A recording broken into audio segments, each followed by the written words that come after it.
আজকে আমি দাদু বাড়িতে এসেছি।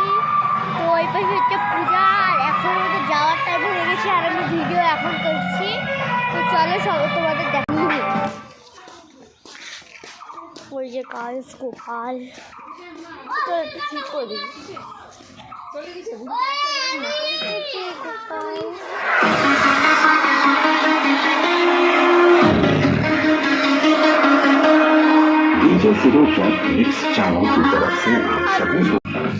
তো গাইস এখন ওরা সবাই ডিজে বাজাচ্ছে, আর এইটা দেখো আমরা কি বানিয়েছি রং দিয়ে। তো এখন ওরা পরিষ্কার হয়ে গেছে। এই যে আমার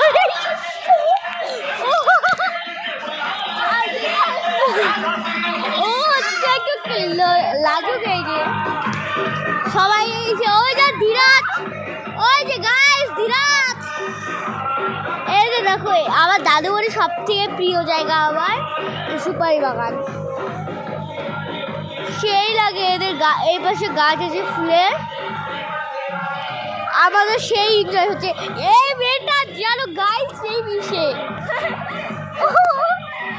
ওয়াও গাইস দেখো আমাদের রাস্তা ইচ্ছে হচ্ছে গাইস। তো তোমাদের রাস্তাটা দেখিয়ে আসি চলো গাইস। এই যে মধুর গাছ, মানে এই ফলগুলা হচ্ছে খাইলে মধু বের হয়। এই যে এইগুলো ঠিক খেয়েছো বলো? ফুটলে হয় আর কি। আর হচ্ছে আমি একটু ফার্স্ট টাইম দেখলাম, এই যে ইনি বললেন দেখাই নাই। তো গাইস রাস্তাটা দেখায় আসি। এই যে দেখো আরেকটা সুপারি গাছের উপরে একটা গাছ হয়েছে। আমাদের দাদু বাড়ি এইখানে অনেক তোমার সুন্দর সুন্দর গাছ দেখতে পারবে। তো গাইস এখন বাড়িতে চলে আসছি, টাটা।